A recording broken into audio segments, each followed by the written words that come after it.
In this video, we're going to look at how to use Screencast-o-matic.com to record your screen and record a lesson.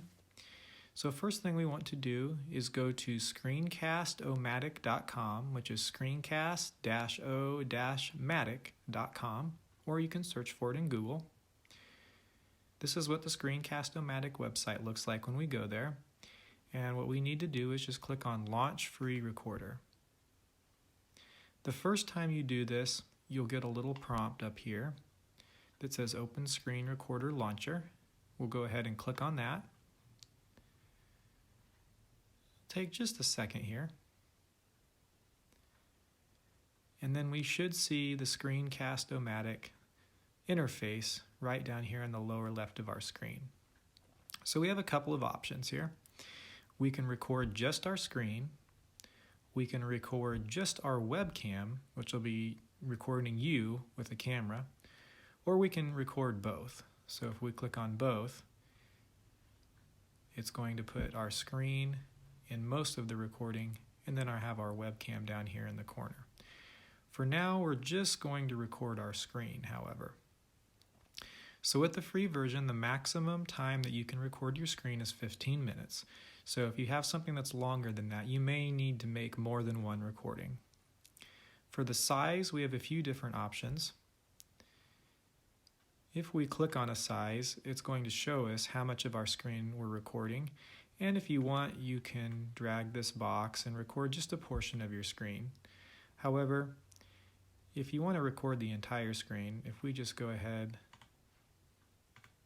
and click on full screen, that's going to record our entire screen. That's usually what most of us are going to want to do. So once we have our size set, we're ready to record. Now the free version of Screencast-o-matic, it's going to record everything that you're saying as you're recording with your computer's microphone. Before you start recording, you may want to make sure that this narration button or this narration bar is moving, that you see some green bars moving. That lets you know that it is picking up your voice, it's picking up your sound. If you happen to play a YouTube video or some other kind of sound while you're recording your screen, it will pick that up as long as it's coming out of your computer speakers. So we've got everything set. We're recording just our screen. We have our size set to full screen, and so we're ready to go. So to start, we're just going to click this button that says record, and we'll get a countdown. And now it is recording our screen, and you can see the counter is moving here, so we're recording. So let's say we have a Google slide deck that we want to narrate over while we're going through the deck. We can open our Google slide and present it, and we can narrate as we're going through. We can use our mouse pointer to highlight things. Can do this with PowerPoint or anything else as well. We could open up a whiteboard, which I'll just open up Microsoft Whiteboard, which is a free whiteboard that you can get off the Microsoft Store, and we could record ourselves doing something with the whiteboard here. Like I said, you can also record a YouTube video and narrate over it. It may be easier if you just want them to see the YouTube video to post a link to it, but if there's something specific that you want to narrate or talk about during the video, you could do that as well. So once we are finished with our screen recording, if you ever see it disappear like it did for me here, this little dotted line box here, we can click on that and it will bring up our recorder. Now let's say at some point during our recording we make a mistake and we want to go back and correct that. We don't have to start all over with our recording. We come down here and we'll click on the pause button, and this will stop our recording momentarily. If we want to go back and fix a mistake, we can use this blue bar here to scroll through our recording. And as you can see, as I click on this, it shows me full screen, different points in my recording. If I want to play a little bit of my recording, I can hit the play button, and it's going to play the recording. Once I find the place where maybe my mistake happened, or just before my mistake happened, I'm going to click pause.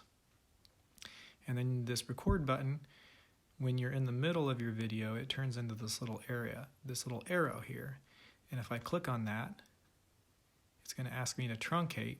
And so what it's going to do is it's going to delete anything after this portion in my video, and it's going to start recording right at that section. So if I need to go back and fix a mistake, I can do that.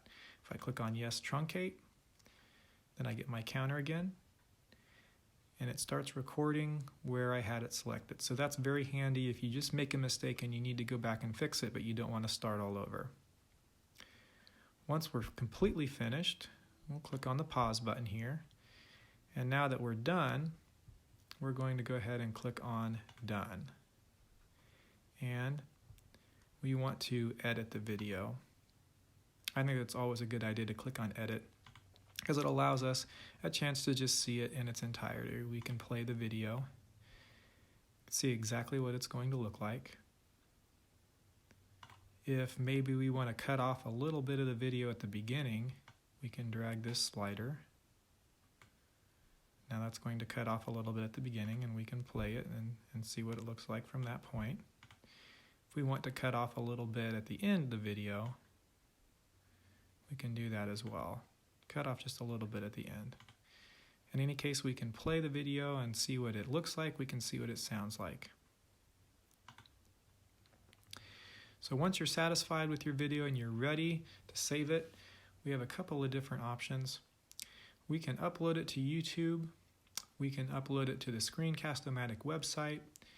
But probably the most versatile option is just to save your video as a video file. So that's what we're going to do. We're going to click Save as Video File. We want to leave this as MP4, our file name.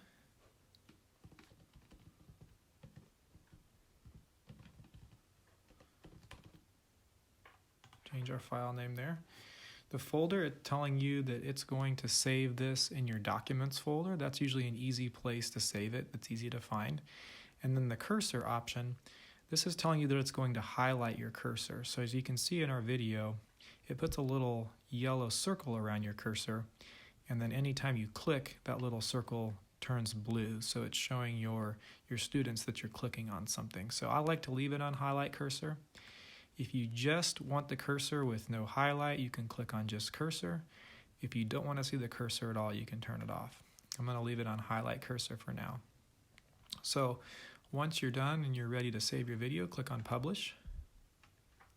Shouldn't take too long to publish the video. It's going to save this. And remember, we said to save it to the Documents folder. So we'll give it just a second here.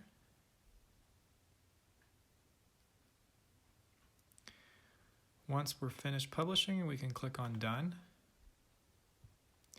Now, remember, it told us that it saved it to our Documents folder. So once we're ready to do something with our video, that's where we're going to look.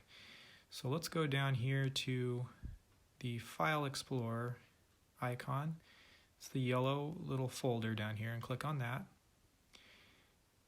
Remember, it's saving it to our Documents folder, so we'll click on Documents. And then here's our lesson on video. That's what we called it. So this is where our video is. So we know where our video is. We can double click on this.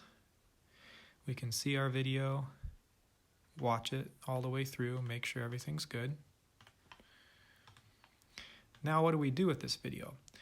Well, one common use you might have for this is to post this video onto Google Classroom. So let's go ahead and open a new tab. And we will just go to our Google Classroom. Now to post a video, we want to make sure we're on the Classwork tab, and then we're going to click on Create. You may want to create an assignment and attach the video to the assignment, or you may just want to create material where you can just have the video separate that you could use for several different assignments. So let's say we want to use this for an assignment. We'll create a new assignment here, and we're going to click on Add. And we're going to add a file. So remember, we found our video in our File Explorer. It's in our Documents folder, and here it is, Lesson on Video.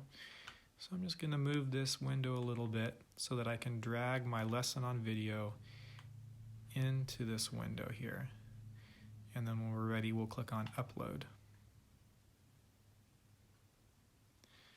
So now our video is uploaded to our assignment.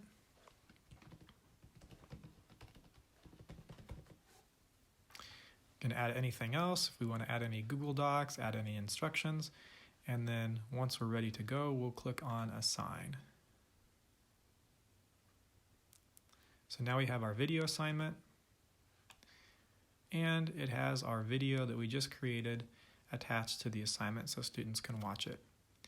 Now, the first 10 minutes or so when you post a video, if you click on it, you may get a little box that says it's still processing and it needs to process for a while. That's normal. But after a couple minutes, as you can see, mine is already ready to go here. After a couple minutes, this should be ready to go. So students can click on the video and they can watch your entire screencast video right in Google Classroom in their assignment. Now, let's say if you want to upload your screencast video to YouTube, I'm actually going to do a separate video on that shows you how to upload any video, including screencast videos, to YouTube. So look for that video if you do want to upload your video to YouTube.